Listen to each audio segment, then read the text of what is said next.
오늘 2025년 2월 27일입니다. 새벽기도회 잠언 11장 13절에서 16절까지의 말씀으로 신실한 자라는 제목으로 잠시 은혜를 나눠보겠습니다. 한 절 한 절이 은혜입니다. 먼저 13절에 보면요, 두루 다니며 한담하는 자는 남의 비밀을 누설하나 마음이 신실한 자는 그런 것을 숨기느니라 합니다. 13절의 말씀은요, 누군가의 사적인 대화 속에서 그 비밀을 보호하라는 것입니다. 그런데 어리석은 자, 지혜 없는 자, 악한 자는 그 비밀을 누설한다는 것이죠. 그런 자는 누군가의 비밀을 알고 누군가의 말을 들었음에도 불구하고 여기저기 막 떠벌리고 다니는 사람은 이웃을 멸시하는 사람입니다. 한담은 도우려 하는 것이 아니라 해하는 것이지요. 비밀을 누설하는 것, 그 사람의 치부를 들추는 것은 그 사람을 무시하는 것입니다. 매우 어리석은 사람이지요. 그러지 말아야 합니다. 누군가의 사적인 이야기를 알고 누군가의 비밀을 알고 있다면 그 사람을 존중하며 말하지 말아야지요.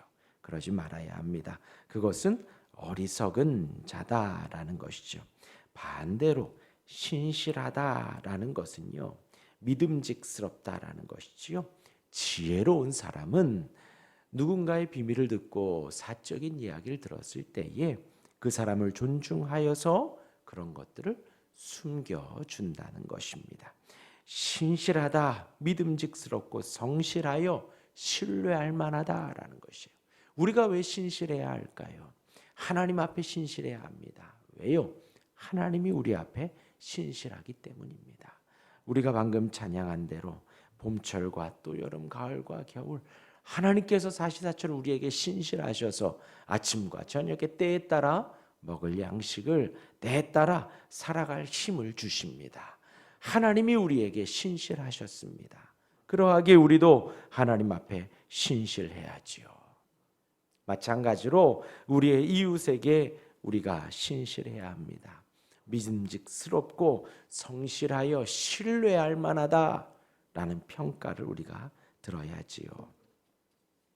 그러하기에 지혜로운 자는, 또 하나님 앞에 신실하게 신앙생활하는 사람들은, 지혜로운 사람들은 사람들 앞에도 신실하고 지혜롭다라는 것입니다.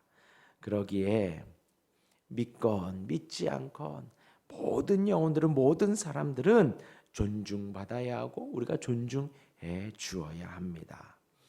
우리가 그러하기에 친구를 잃는 것을 안다면 우리가 사람과 사람, 친구와 친구 사이에서 그 비밀을 지켜 주어야 합니다. 사랑으로 덮어 주어야 한다는 것이지요. 이어서 14절에 지략이 없으면 백성이 망하여도 지략이 많으면 평안을 누리느니라. 13절과 14절 어떤 연관성은 없습니다. 다만 이제 14절의 말씀을 보면요, 지략이라 하면 사전적인 의미로는 슬기로운 계략입니다. 슬기로운 계략. 그 지략이 성읍의 생존에 매우 중요하지요. 우리가 살아가는 게 있어서 전략을 세우는 것입니다. 어떨 때에는 전진하고, 어떨 때에는 후퇴하고, 어떨 때에는 한 걸음 더 나아가고, 어떨 때에는 멈추어서 있는 것이지요. 그러한 전략을 우리가 짭니다. 그러한 전략이, 지략이 있어야 백성이 망하지 않는다는 것입니다. 그러한 지략이 성읍의 생존에 매우 중요하다라는 것입니다. 그러한 지략이 누구에서 나오지요? 그러한 조언이 누구에게서 나오나요? 지혜로운 자에게서 나오게 됩니다. 그렇기 때문에 위기의 때에는 그러한 지혜로운 자의 지략이 매우 필요합니다. 그러한 지혜가요. 지혜로움은 주를 경외하는 것이지요.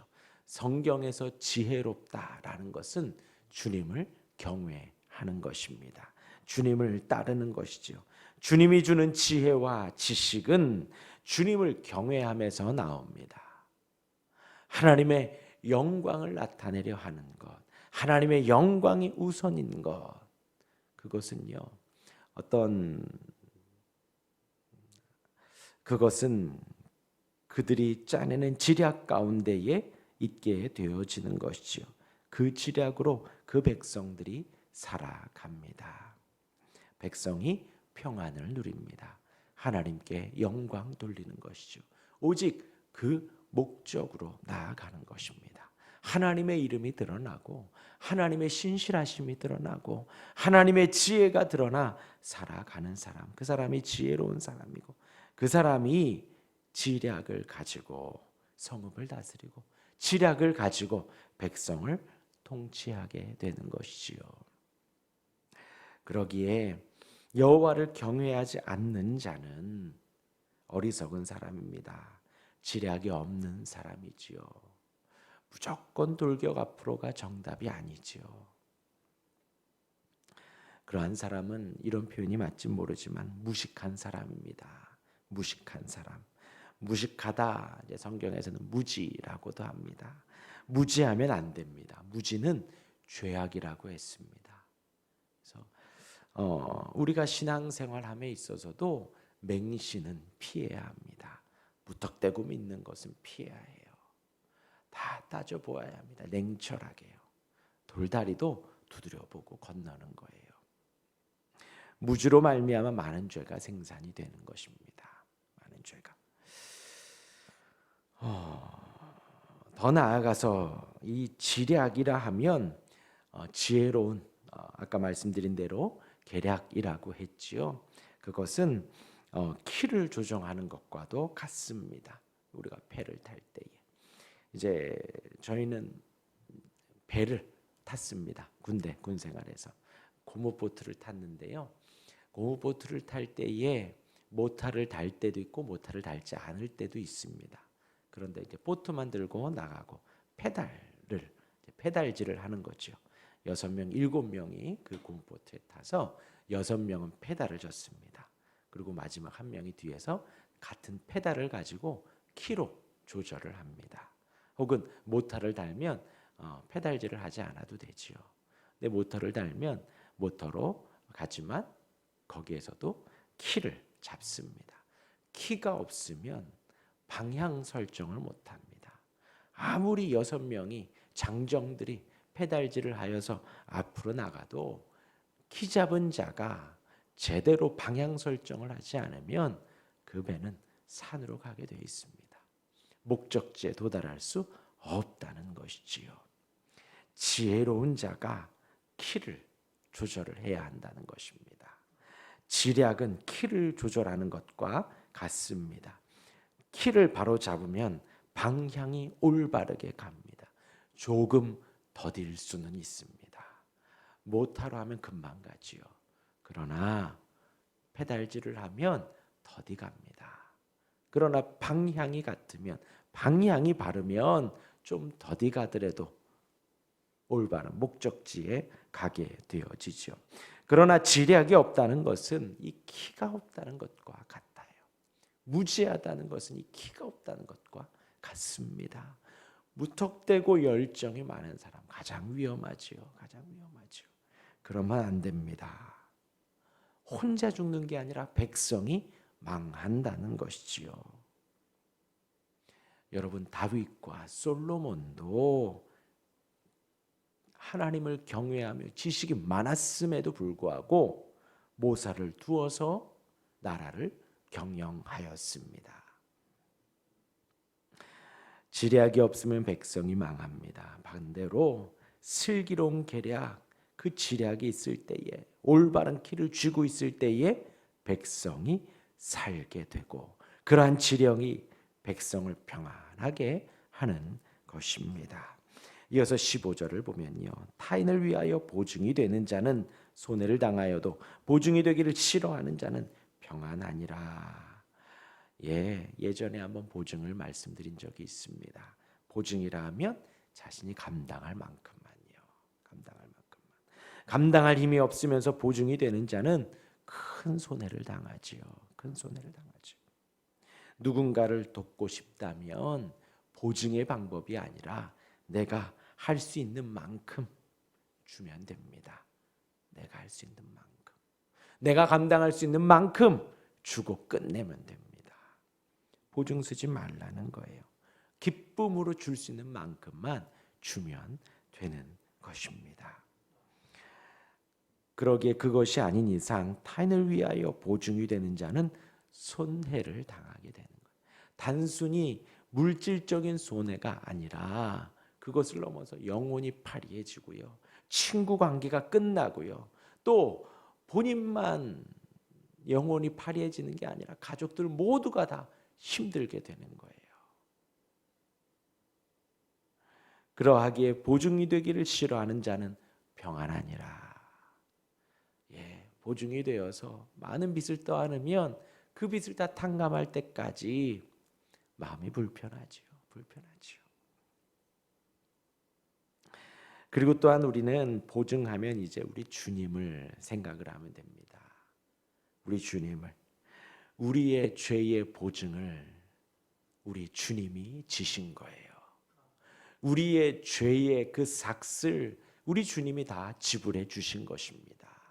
십자가로 말미암아 모든 피, 물과 피를 쏟으며 생명을 내어주시며 우리의 모든 죄를 탕감해 주신 것입니다.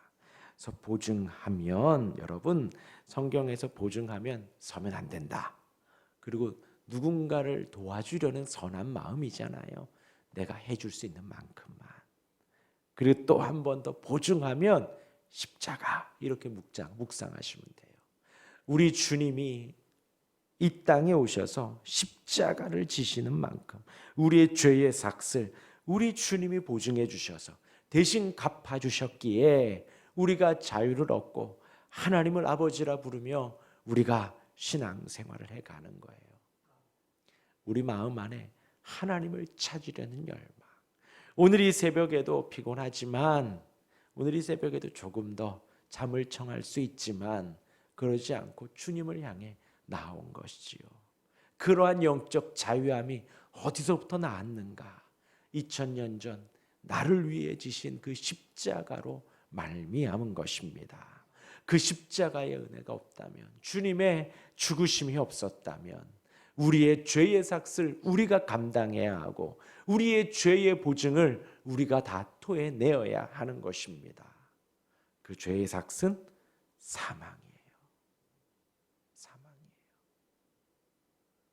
우리 주님의 십자가가 우리를 살려주셨고 우리의 죄의 그 무거운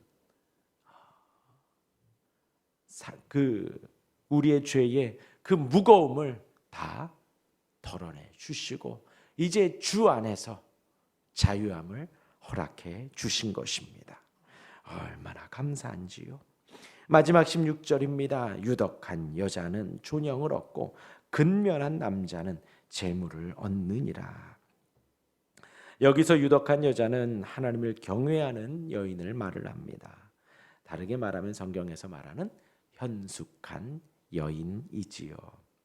하나님을 경외하며 하나님을 향해 모든 일을 행하기 때문에 그런 사람은 칭찬을 받습니다. 존영을 얻는다. 존귀함을 받고 존경을 받게 되는 것입니다. 하나님을 두려워하고 하나님을 경외하는 자 칭찬을 받고 존경을 받습니다. 또한 여기서 근면한 남자, 근면하다, 성실하게 살아가는 거죠. 얼마만큼이냐면 맹렬할 정도로 근면하게 힘으로 원하는 것을 취하리만큼 치열하게 살아가는 사람을 말합니다. 그러한 근면한 남자는 재물을 얻느니라. 재물을 얻지만 다른 표현으로 하면 하나님의 축복을 받는다라는 표현입니다. 유덕한 여자는 존영을 얻고 하나님을 경외하며 하나님을 따르는 자는 칭찬과 존경을 받고 근면한 남자, 맹렬히 주를 경외하고 주 안에서 성실하게 살아가는 사람 재물을 얻으며 하나님의 축복을 얻는 것입니다. 오늘의 제목과 같이 이 모든 사람을 보면 신실하다라는 거예요. 신실하다. 오늘 말씀을 기억하며 주 안에 신실한 우리가 되기를 주님의 이름으로 축원합니다. 아멘. 기도하겠습니다.